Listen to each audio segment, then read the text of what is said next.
Praise, glory, and honor to our loving Savior, Jesus Christ. I give double honor and cherish the blessed preaching and teaching of the dearly beloved parents in the Lord. Greetings to the beloved Almeida family, beloved preachers, beloved brethren, and visitors. Galing po ako sa malaking reliyon po mga kapatid. Isa po akong devoted Catholic po mga kapatid. Ganun po rin mga magulang ko. Sila po rin devoted sa malaking reliyon po mga kapatid. Pero nung minsan po na may nag-share po sa akin na isang born again po, sabi po niya sa akin, nakasulat po sa banal na kasulatan na you must be born again. Lubos po ako nasaktan mga kapatid at sabi ko, hindi pala ako papunta ng langit, paano na to? Tapos hinahanap ko po ang gawain. Lapit, okay, sige po. Hinahanap ko po ang gawain mga kapatid. Wala, dito pa. Sige, salamat. At saka po, nag-pray po ako. Na-open ko po yung RPA 9. At saka doon po sa pinanood kong TV television, andun po si beloved mahal na pastor, nagpipreaching po. At saka naisip ko po na pumunta sa outreach ng Cagayan de Oro. Doon ko po tinanggap ang mahal na Panginoon at nagpabautismo sa pangalan ni Jesus.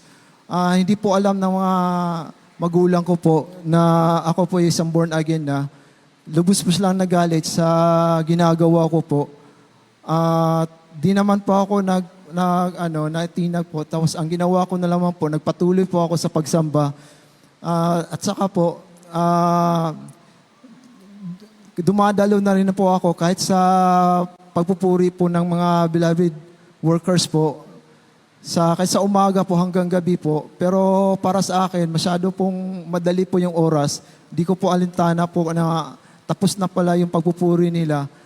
Dahil dun po, napabayaan ko po rin po yung pag-aaral ko. Kaya nagalit yung tatay ko at sinugod yung gawain ng Jesus Miracle Crusade. At saka nag-usap po sila ng Beloved OP.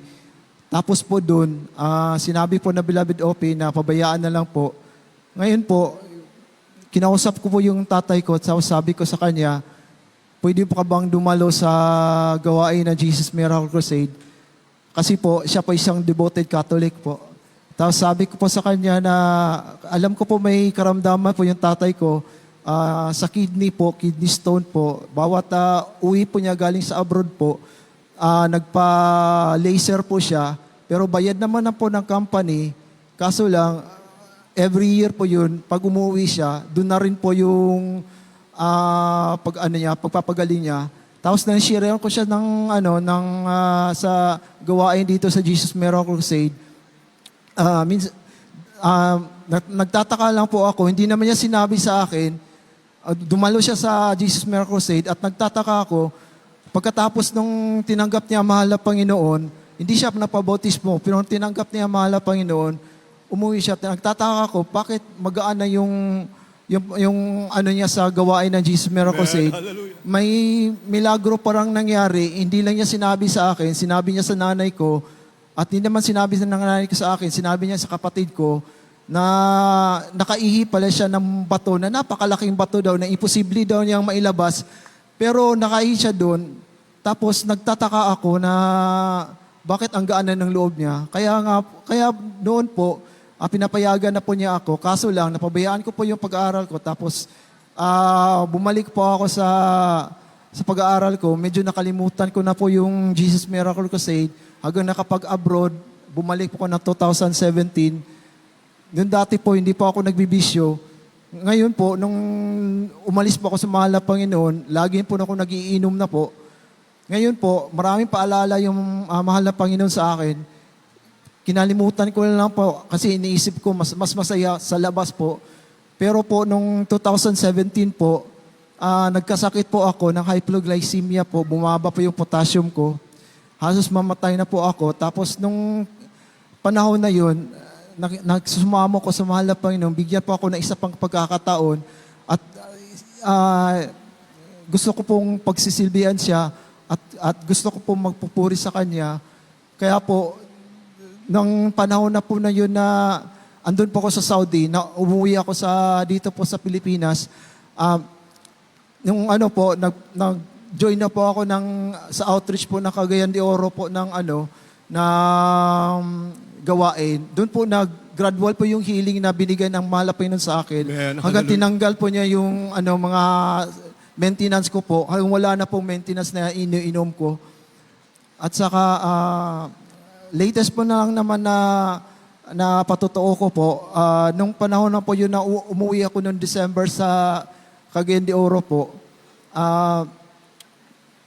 na magpupuri lang muna, na inaisip ko po, sinasabi po ng mga preacher na dapat magpupuri muna bago po pumunta bago po umalis.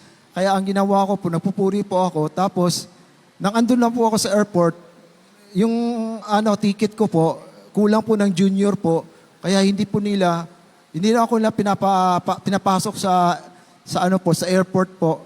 Kaso lang, nanalangin sa mahal na Panginoon, nang andun po, may isang ID pa pala ako na walang junior, yun pong ginagamit po. At saka po, pumunta po ako, nang umalis po ako dun sa Cagayan de Oro po, pumunta ako para mamanhikan po sa girlfriend ko po. Ngayon po, yung nirentahan ko po na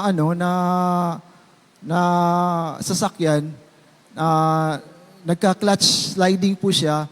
Tapos, doon pa naman sa bundok na walang katao-tao, doon po siya nagka-clutch sliding. Buti na lang yung nang huminto na po siya, hindi na po siya makaya na paandar. Doon sa mismong hinintuan po niya, andun po yung mekaniko na siya po nag-aayos. Pero sabi ko, imposible naman yun. Pero sa kabag at tulong ng mahal na Panginoon, doon po siya hininto at saka naayos naman po. Lahat po ng papuri, pasalamat, pagdadakila ay tanging sa